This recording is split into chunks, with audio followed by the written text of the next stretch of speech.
Palabra y vida. Con el padre Manuel Horta, desde Sevilla.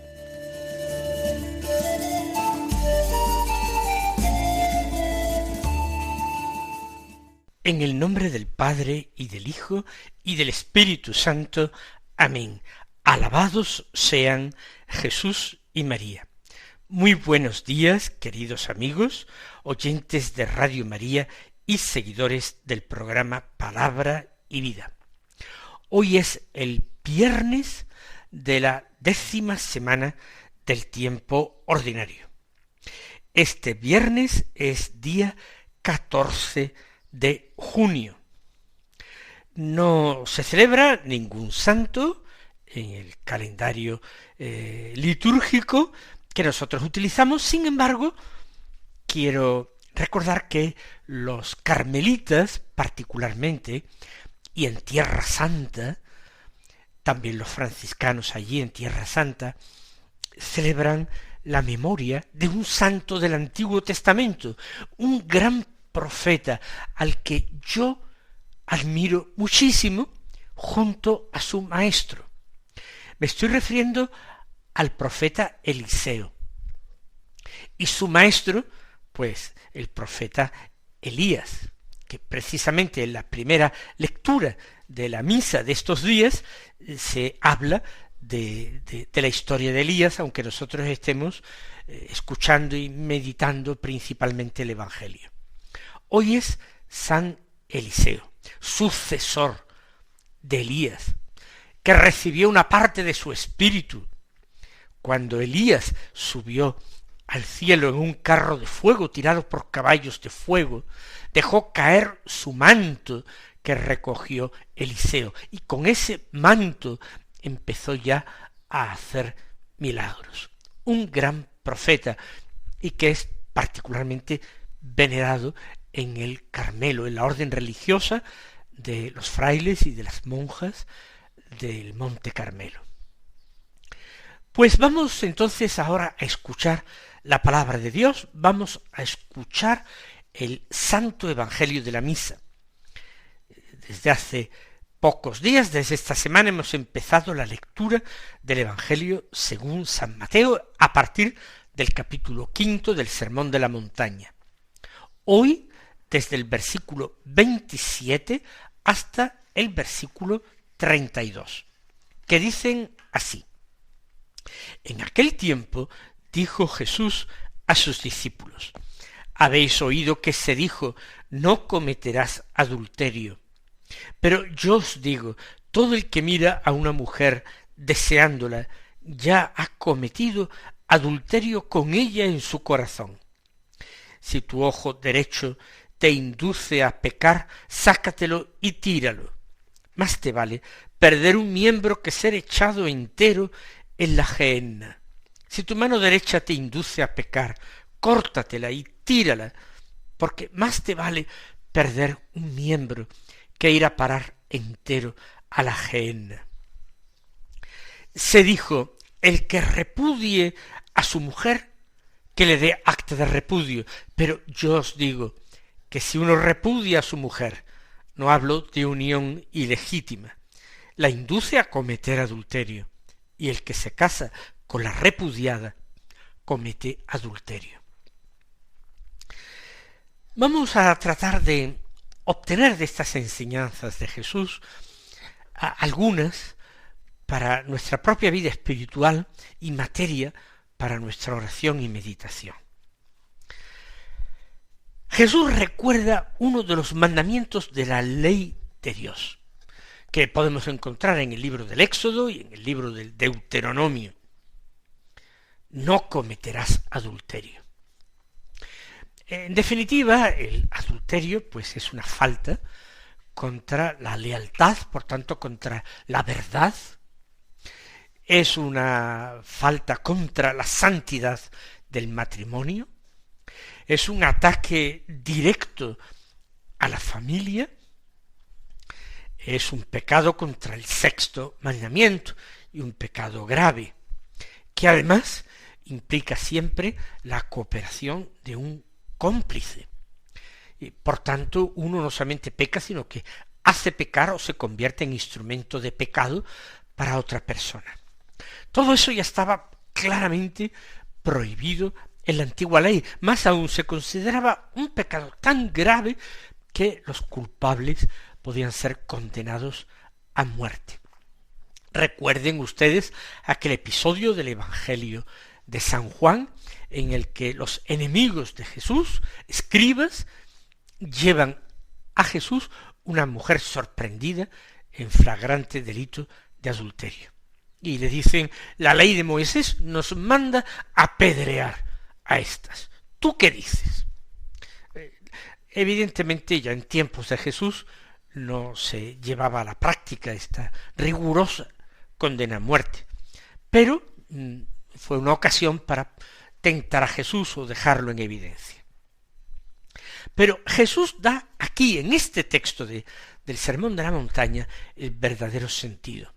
Jesús no ha venido a abolir la ley, como nosotros escuchábamos en el Evangelio de hace unos días. Jesús no ha venido a abolir la ley, sino a llevarla a su plenitud. ¿Qué significaba llevarla a su plenitud? Descubrirnos cuál era su verdadero sentido, cuál era la voluntad de Dios que estaba detrás de aquellos mandamientos. Unos mandamientos muy simplificados, porque Dios condescendía con la debilidad de los hombres, con su ignorancia. Y por tanto los mandamientos eran muy claros, muy tajantes, pero a veces no dejaban entrever cuál era su finalidad y qué era lo que Dios quería. Ahora Jesús dice, no solamente cometer adulterio, mirar a una mujer, se entiende, casada, deseándola, es ya haber cometido adulterio con ella en el corazón. Hay que andar con rectitud, con limpieza, con sinceridad perfecta. No solamente frente al prójimo. Tenemos que ser sinceros y leales de cara a Dios y de cara a nosotros mismos, a nuestra propia conciencia. Por tanto, voluntariamente detenerse en miradas o pensamientos de ese tipo que atenten contra la pureza, aun sin haber llegado a cometer por acción un pecado directo contra el sexto mandamiento, es ya en sí un grave pecado. Dios quiere que el corazón del hombre sea un corazón limpio, que su razón se imponga a su instinto, a su concupiscencia, a su deseo. Evidentemente la razón tiene que estar apoyada, sostenida, ayudada por la gracia de Dios. Sin la ayuda de la gracia es imposible vivir, no ya sino ningún mandamiento. ¿Y cómo podemos estar seguros de que la gracia de Dios nos va a ayudar, nos va a auxiliar? De dos maneras. En primer lugar, porque creemos que Dios nos ama, que Él se inclina sobre nuestra debilidad. Pero, en segundo lugar, porque nosotros pedimos esa gracia. La oración es imprescindible, no es un lujo espiritual, la oración es una necesidad.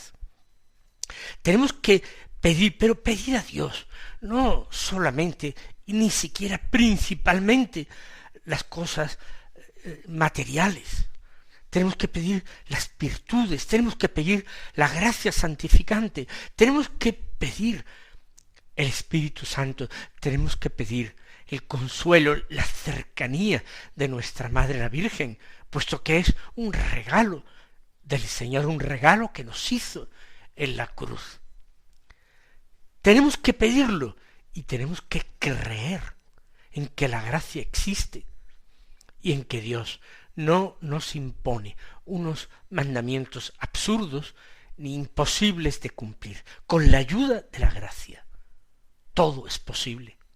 Como Jesús dijo en otra ocasión a sus apóstoles, para los hombres es imposible, pero Dios lo puede todo, Y si Dios está conmigo, ¿quién podrá oponerse a mí?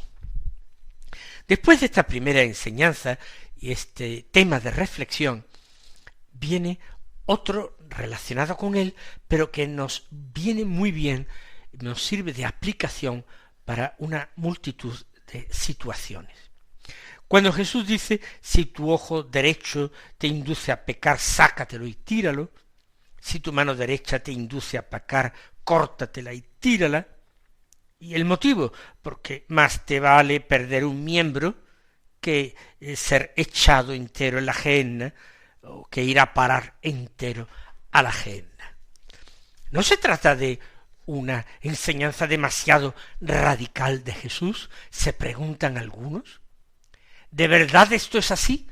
Entonces, ¿qué pasa? ¿No tendrían que estar todos los cristianos mancos, tuertos o totalmente cegados?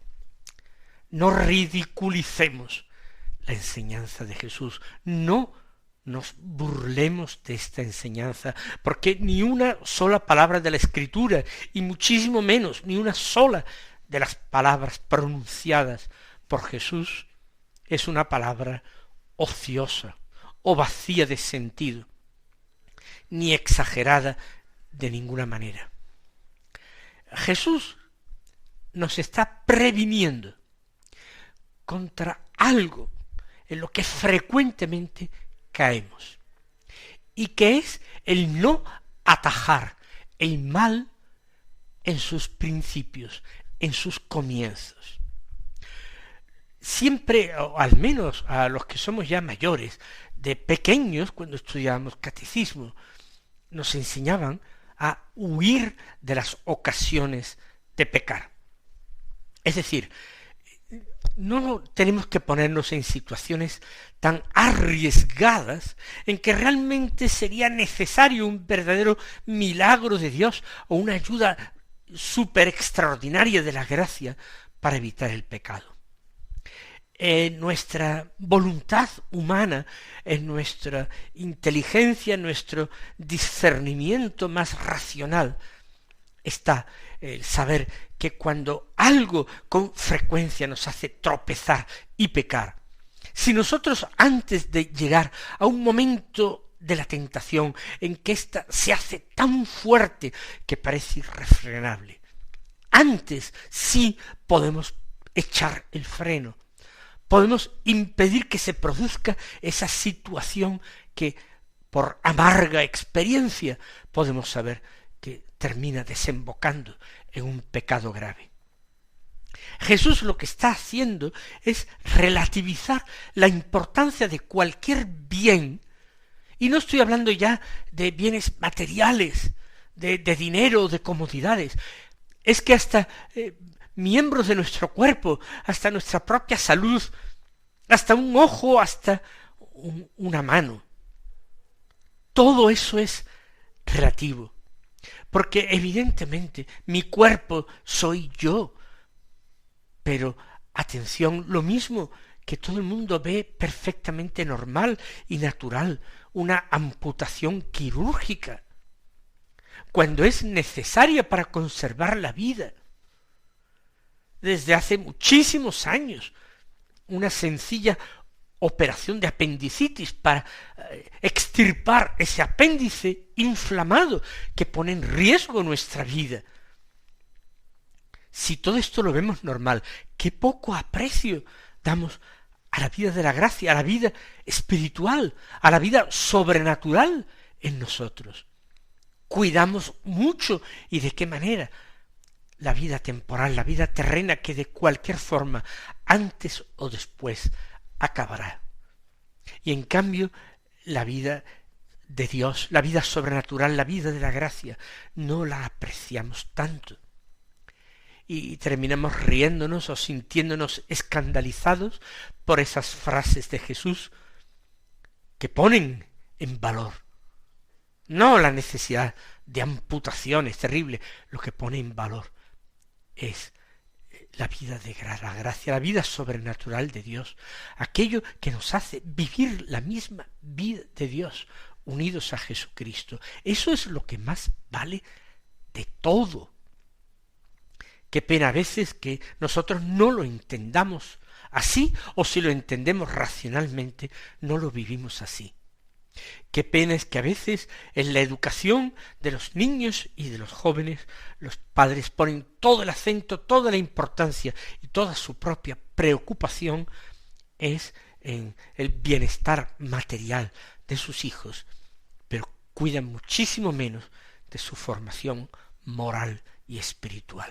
Y esto un sacerdote lo percibe con una claridad extraordinaria. Es muy, muy doloroso.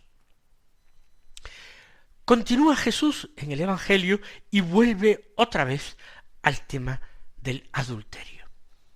Dice, el que se dijo en la ley de Dios, se dijo a los antepasados, el que repudia a su mujer que le dé acta de repudio. El hombre que decida divorciarse de su mujer, repudiarla, tenía que entregarle un documento y tenía que hacerse con una formalidad legal que también permitiera a la mujer mantener un cierto estatuto y al hombre permitía contraer un nuevo matrimonio. A ella también. Pero todo eso Jesús viene a decir, no en el texto de hoy, que eso pues fue una condescendencia de Dios a aquellos hombres de corazón duro que todavía estaban muy lejos del anuncio evangélico, en un momento en que existía la poligamia, en un momento en el que el mismo adulterio pudo tener, antes de que la ley fuera promulgada, una cierta tolerancia social. La voluntad de Dios no era esa. Dios quiso atajar lo fundamental, evitar lo mayor posible el perjuicio. Pero esa no era la voluntad de Dios. Yo os digo que si uno repudia a su mujer, no hablo de unión ilegítima, dice Jesús. La palabra que él emplea en griego es porneia. Unión ilegítima es la posibilidad de un concubinato, o de una pareja, como existen tantas hoy, que conviven sin contraer matrimonio. Esa es una unión ilegítima y pecaminosa. Por tanto, el repudio de esa mujer no es pecado. San Agustín, el gran doctor de la Iglesia, Agustín de Hipona, desde antes de cumplir los 18 años y durante 15 años de su vida, estuvo conviviendo con una mujer, de la que tuvo un hijo cuando él tenía, a poco de empezar la convivencia, cuando tenía solamente 18 años. No tuvo más hijos porque evidentemente los evitaron, pero el primer año ya de convivencia vino un hijo, padre con 18 años. Al cabo de 15 años, evidentemente la convivencia, el hijo nacido de ambos, había posiblemente un amor, un cariño, y sin embargo él repudió a su mujer. ¿Fue un divorcio? No, porque nunca se habían casado. Esa es la excepción que hace Jesús. El que repudia a su mujer, no hablo de unión ilegítima, la induce a cometer adulterio. Claro, porque la mujer repudiada puede tratar de buscarse otra pareja. Pues yo estoy poniendo no solamente en peligro a mí, aunque me considere fuerte para esto, la induce a cometer adulterio, y el que se casa con la repudiada comete adulterio. Con lo cual Jesús está estableciendo de una manera taxativa, clara, sin excepciones, la indisolubilidad del matrimonio, la santidad del matrimonio. Y no viene mal insistir en esto, porque hoy los cristianos y los católicos se han acostumbrado de tal manera a este grave atentado contra el matrimonio que es el adulterio, que cuando se introdujo en la legislación civil española hubo grandes resistencias hoy día todo el mundo lo aprueba, por no decir también que muchísimos lo practican.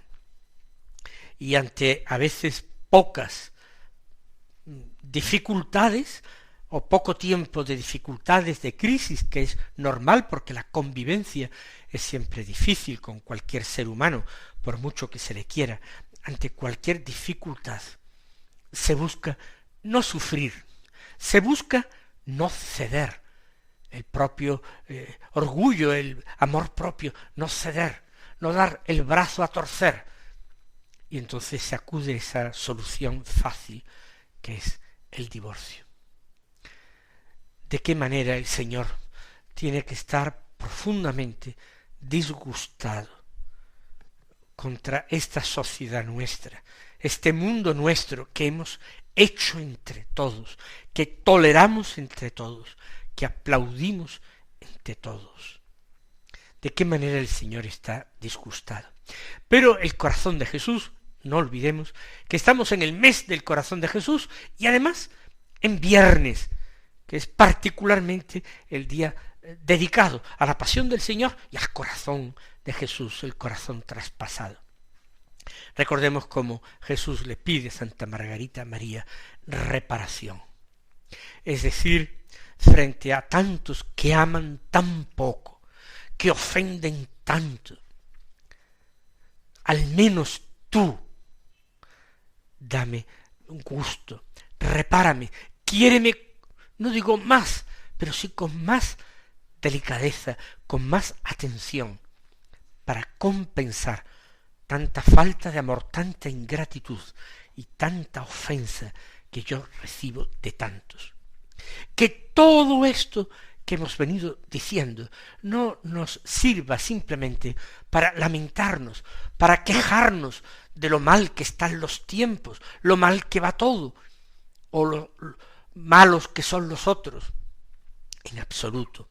Que todo esto sea un acicate, un estímulo para amar más, para orar más, para ofrecer al Señor sacrificios, para ofrecerle nuestros contratiempos, nuestras contrariedades, nuestros sufrimientos, ofrecer al Señor y decirle: Señor, por ti lo soporto, Señor, por ti lo aguanto, Señor, por ti lo hago, Señor, por ti me privo, para hacerte ver que yo te quiero a las duras y a las maduras, que te quiero siempre, como tienen que amarse los esposos, en la salud y en la enfermedad, en la prosperidad y en la pobreza.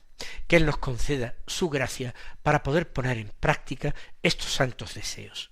Él os bendiga y hasta mañana si Dios quiere.